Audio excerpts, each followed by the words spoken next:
What's your favorite creepy campfire story? Gosh. Let's see if I can recall it correctly. There was a body of a fairly large person, once found in the woods. They were quickly killed, and there was nothing extremely off about the scene, except he had half of his pointer, ring, and pinky finger all missing from his left hand. No one could find the missing fingers, and they never found any clues. A few weeks later, another body was found. Another man who was a bit smaller than the previous guy. Same situation. Quickly killed. And 3 fingers missing all from the left hand. And still no clues. A few more weeks went by. And this time it was a woman who was found. Smaller than the second guy found. Same fingers missing from the same hand.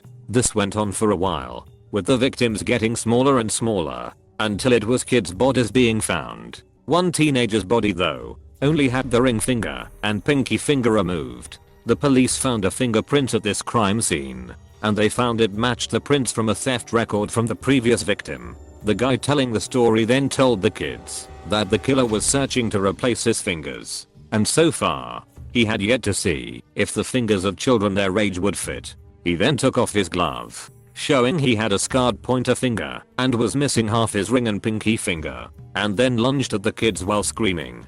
He later told the kids he lost the 2 in a work accident, and doctors were able to save his very mangled pointer finger. He told this story every year at camp. This is amazingly well done. Both your storytelling and the digitally impaired man's commitment. Thank you. As awful as it may sound, I can't wait to tell this story to kids around a campfire. Minus the pulling off the glove cause fortunately, I'm not missing any fingers. You could easily change that last bit though, for that slight added realism. Yeah, look at this lazy motherfucker refusing to commit to the part. I worked as a camp counselor for a few summers and had a great signature ghost story. I don't really remember too many of the details, but the gist was there was some ghost who would kill you unless you gave him 2 of your teeth and told him 2 other names of people to kill. It was a fine story, but the real kicker came at the end of the night when all my baby teeth had been replaced with adult teeth. 2 of them never came in and were missing. For a few years I had a retainer with 2 fake teeth to fill the gaps. Before sending the kids off to bed I would pop the retainer out in secret and give them a big old toothy smile. Scared the absolute bejesus out of the little buggers every time. That's amazing. The best campfire stories are the unique ones that can only be told because of a special prop like that. Like one camp I went to had a story of the / redacted camp name Hermit. Some idiot child fell down a large cliff and then decided to live on that cliff. It was next to the walkway that went down to the beach, and he will eat you off the cliff if you try to take a shortcut. Also, I don't know why the hermit didn't decide to just like walk up the cliff, since it's really not that large and it must be hard to live in that small cliff. I remember one that one of my Cub Scout leaders told us on a campout when I was Prob 7. It took place during pioneer times. A man and his wife traveled west in hopes of either striking it rich with gold, or at worst, finding a nice plot of land to settle down on and farm, manifest destiny and whatnot. A few months into their journey they come across just the spot, a beautiful plot of land, to make their new home. Winter would be coming in a couple months, so they build a hasty shack and figure they'll hunker down there for the winter and build a more established house in a few months when the weather is more permitting. They don't worry, as the area is teeming with wildlife for hunting and trapping, so they figure they'll be set for food. A couple of months go by and the winter is bitter cold and unrelenting. They finished off the last of their food stash, and they haven't seen so much as a squirrel in weeks. They are both slowly starving and freezing to death as they huddle in their shack, day after day with no end in sight. The man's wife is delirious with hunger. Fearing that they will soon be dead, he decides to go for a hunt. He musters the energy to bundle up and heads out, determined to stay out as long as it takes to find them both some food. A couple of days pass as the man takes shelter under impromptu stick shelters, keeping warm with a campfire in the nighttime and hunting in the daytime, nearly frozen to death. Mercifully, the man spots a beautifully plump rabbit several yards away. He takes aim with his musket and bang. It's a perfect shot. With a newfound energy, the man runs home, giddy to finally feast with his wife. What he doesn't know is that while he was gone, his wife had discovered some tasty flesh of her own. Literally, The hunger had driven her insane, causing her to believe that her now frostbitten fingertips were ladyfinger cookies. She started off with a few nibbles here and there, slowly pulling the flesh away from her bones. After just a couple of hours both hands were nothing but bone.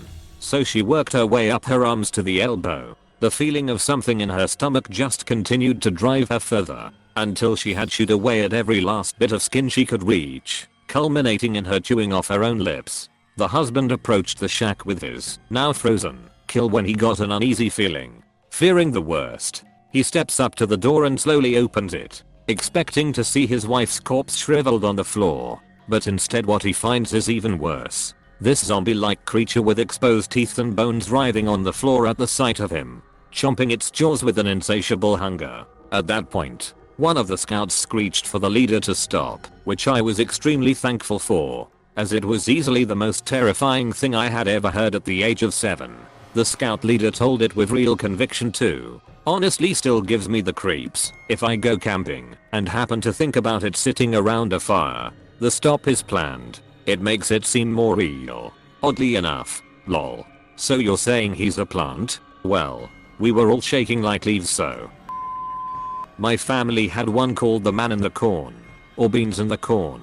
There was once a hobo who was stealing ears of corn from a local man's garden. Now food was hard to come by, and someone stealing that which you're growing was especially frustrating. The man saw the hobo in the garden and fired a shotgun shot over the hobo's head. The next day, the hobo was back there again stealing ears of corn. The man decided he would teach the hobo a lesson, so he poured all the lead shot out of his shotgun shells and filled them with small dry beans. The very next day the hobo was back in the cornfield again, and the man fired twice on the hobo, and the hobo screamed and ran down the corn rows fast, pleading the whole way. The man watched 4 days, but the hobo was never seen again. Some days later, the man still had bean shells in his shotgun, so he aimed at a plank of wood standing over by his well.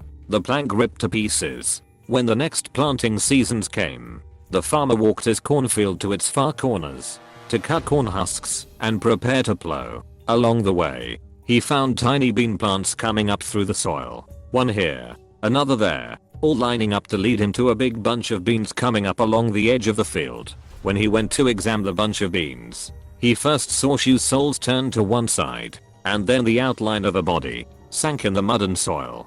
He realized he had killed the hobo, and the random beans that had fallen out of his body had sprouted along the way. My father had bought that particular farm during the war years, and he said for 20 years, random bean plants would show up in that field. Any bean plant that showed up in our garden was given the chance to grow. And one year there was a bean planted that wrapped around a corn stalk. My father did not harvest the corn ears on that plant. If I remember right, that was an old farming technique. Corn, beans, and a particular squash. Each plant put into the soil what another took away, and growing up the strong corn stalks gave the beans support. Yep, squash kept the weeds down. Beans generated nitrogen for the corn. As I recall, my dad preferred separate hedgerows for his beans and separate bean poles for them to climb. Hand-picked sweet corn had squash sometimes. He provided raw source vegetables to local stores and chain-based digger stores for years and years. He kept that money coming in by the sweat of his brow. And as a family, we ate healthy and well.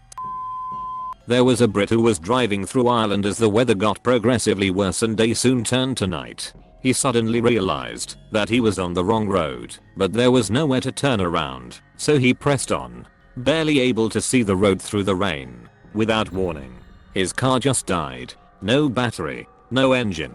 He assumed water must have shorted something, and he'd best start walking. He was soaking wet in 100 yards, but he continued walking. An hour later, he heard a noise behind him, and turned to see a car coming very slowly up the road behind him. Its lights very dim. As it reaches him, he reaches out through the torrential rain and opens the back door and jumps in. Shocked, he is the only person in the car. There is no one driving, and no other passengers. He freezes with fear as the car slowly continues up the road through the pouring rain. Before long a village comes into view and the car creeps silently and slowly into the village. The Brit spies a pub, so he jumps out and runs inside, not looking back. Panting with horror, he orders a beer and sits down. A minute later 2 soaking wet Irishmen come into the pub. The taller one points at the Brit and says, "That's him, Paddy. That's the bastard I saw jump out of the car we were pushing. Ha ha ha. Love it." The golden arm, or at least the version my mom tells. A fellow is looking to be married to one of the rich merchant's daughters to gain the fortune that would come with her. Fortunately, the merchant had an unmarried daughter still, so the fellow begins to court her. The first thing he noticed is that she had a solid gold right arm. She apparently lost it in a childhood accident and her father had a golden arm forged for her. Seeing this as a sign of extreme wealth, he continued with courting her, making her believe he truly loved her and not for her father's money. In turn, she fell deeply in love with him. They get married, and the fellow is given his riches along with part of the merchant business is now father-in-law owned, thus giving him more money. However, he soon realized his wife was now of no real use, so he ignored her, gave her gifts, and had dinner with her, but the love he said he felt had disappeared. Angry and heartbroken, the daughter accused him of marrying her for her money, in which he boldly states of course. She was furious, screaming about going to tell her father what a scoundrel he truly was, and their riches would be stripped away along with his job. This angered the fellow. After all, he worked so hard to get to here. He wasn't going to let her take it away, so he pushed her down the cellar stairs and let her snap her neck on the stone. He pleaded heartbroken to the grief-stricken father, losing his most favorite daughter, the fellow's riches intact. The fellow and family hold a funeral for the daughter and weep and cry. When it was but him and his dead wife, he opened the casket and pulled out a saw, for she did not need her golden arm in the grave. That night he slept with the arm under his pillow, not wanting even the servants to see it before he melts it down into bars. He slept soundly until a voice like the wind asks, "Where's my golden arm?" Slow and far away the voice echoed through the sleeping house, so quiet he thought it was just a draft, until the voice came again, closer and louder this time, as it down the hall. "Where's my golden arm?" Sitting up, the fellow looked around fearfully, too scared to do anything as he hears again much closer, "Where's my golden arm?" He felt a heat on his back and a movement from under his pillow, but he was too scared to look away from the door as he hears again, just outside the frame, the wail of "Where's my golden arm?" It felt like hellfire on his back as he felt the hot metal of the hand on his back, seemingly crawling on its own as he watches the doorknob turn. The maid found his body that morning, face frozen in horror and hair a bright white, hands still clutching the sheets around his body. But the strangest thing was that his dead wife's golden arm was on his chest, hand wrapped tightly around his throat. Sorry this is long, but this is the first time I've written this story out. It's always been verbally told. Excellent retelling. Brings back memories. So a story I always tell around a campfire that I think is quite spooky is the legend of El Silban, the whistling ghost. It's a Venezuelan folktale, but I have a tradition of telling it. Anyway, the legend goes that on cold dark nights in remote places, especially in South America, a whistle can be heard coming down the road. At first it will seem loud, like it's right next to you, but as time passes it begins to fade and get more and more quiet until it's almost gone. The trick is, as El Silban's whistle gets louder, he's further away, and when he's right next to you the whistle is very faint and sounds like it's far away. Once El Silban is at your doorstep, he will sit down and begin to count the skulls of his victims, and you have to listen to him count every single skull, or one of your family members will die soon after and become one of his skulls. El Silban is said to dress like a farmer with a large straw hat, torn clothes, ghostly aura and a pale dead face. It's not that scary, but it's interesting. I've posted this before. One year, a group of us went camping in Kearney, Ontario, where we always go camping. Whenever we go, we always form our tents in a big circle, with the fire pit in the middle of us. We've been drinking, smoking a few joints, and a few of us were tripping balls on shrooms. The first night we were there, this guy randomly walks into our circle, introduces himself. I can't remember the name he gave. That he was in the military and decided to take some vacation to camp out a bit. He asked if he could join our fire, as it was getting late and he didn't buy any firewood. Being the friendly stoned people we are, we let him join our fire. He even pitched in some money for the firewood. The night went on and we all were having a good time. One by one, our group started heading off to bed, me being either the second or third. I remember waking up to the sound of someone talking and the fire being started. It was 4 in the morning. I peeped out my tent and saw the random just sitting on a log by the fire, talking to himself, still tripping on shrooms. I thought to myself, I'm in no condition to deal with this, and chalked it up to me just tripping out. I wake up the next day and everyone is still alive, thankfully, and the fire is smoldering. We looked to the next campsite, where the random was staying, and it was spotless. No garbage. No tracks in the trail around the site. No nothing. We all started talking about him, just to be sure we all saw him.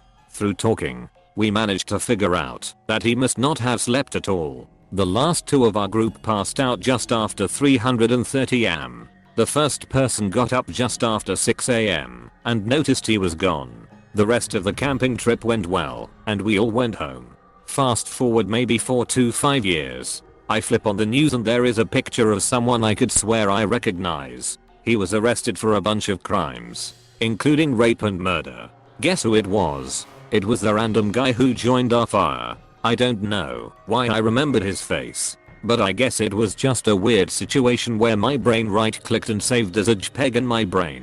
Now, I have no way of proving if it was the same guy. We didn't take any pictures of the random, but the picture jump started my memory and made me instantly remember the weird random fire joiner. Either that, or they looked identical to the same person. Either way, was creepy. Did the article say when he committed his first crime? Oh, now that's an excellent question. Great story op, but you need to deal with the follow-ups. Exclamation mark. If you are new to TattleTale TV, please subscribe. We have new videos every day. Stay tuned for more coming up next.